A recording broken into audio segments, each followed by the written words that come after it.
Good morning, good morning, good morning, good morning mga palangga. Welcome sa aking YouTube channel, Prissy Lamontad or Prissy Leisure Time. Ayan mga palangga, yung hindi pa mga nakasubscribe sa aking YouTube channel, please subscribe. Prissy Lamontad or Prissy Leisure Time. Pa-like na rin, comment, and share. And of course, yung notification bell, huwag ninyong kalilimutan pindutin para lagi kayong updated sa mga pinagagawa ko dito sa aking bahay kubo.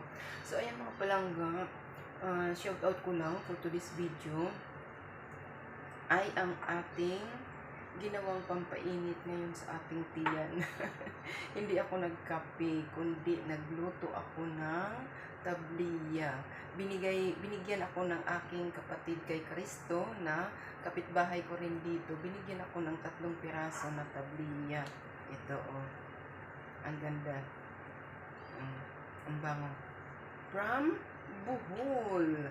Ayan. Kung saan makikita ang mga tunay na chocolate hills. Chocolate hills. At sa ngayon mga palangga, matitikman natin ang lasa. Kung ano ang lasa ng kanilang tsokolate doon. Kasi ito ngayon ang ginawa ko instead na magtimpla ako ng kape.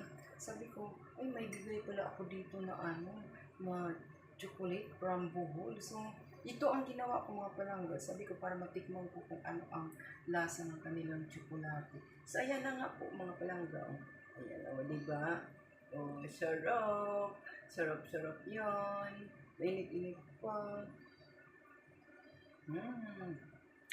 Ang kagandahan mga palangga kasi ikaw na ang magtitimpla ng tamis kung gaano katamis ang gusto mo. Ako kasi, ang aking taste pagdating sa ganito, tsokolate, pag nagluluto ako nito, gusto ko talaga yung nag-aagaw yung tamis.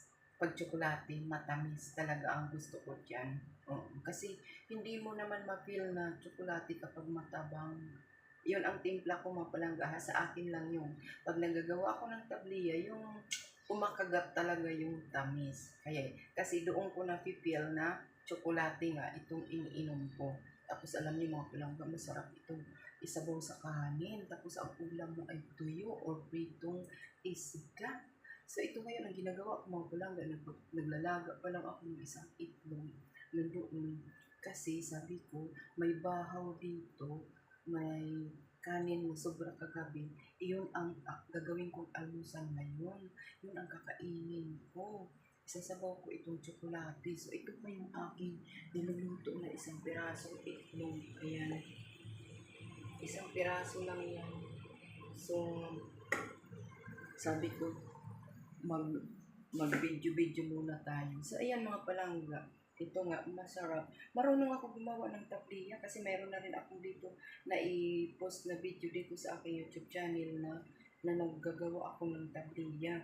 Yung pagsangag ba? Kasi may technique din yan mga palangga, yung pagsangag ng cocoa bean, yung seeds niya, cacao bean, yun. Kasi mayroon kami tanim sa likod ng bahay namin.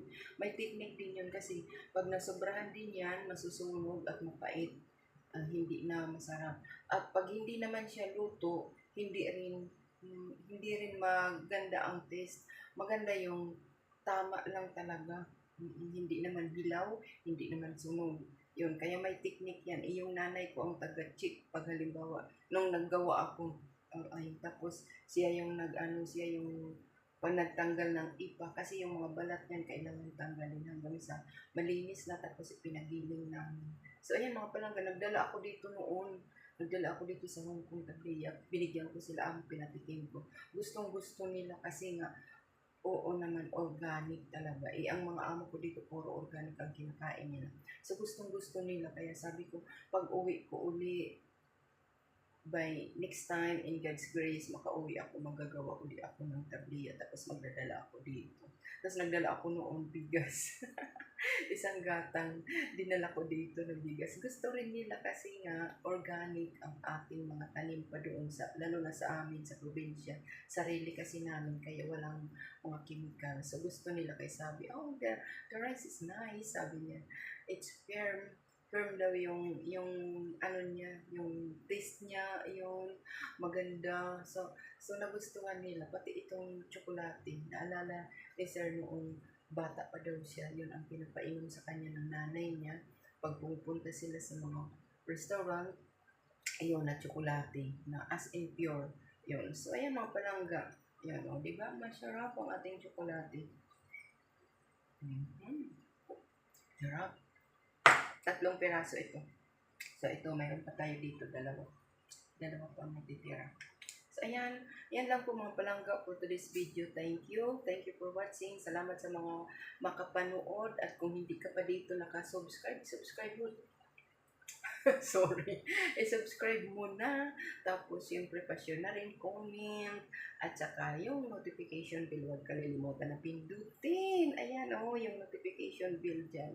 Pindutin ninyo yan. At siyempre, comment na rin. Thank you. Bye-bye for watching. God bless everyone.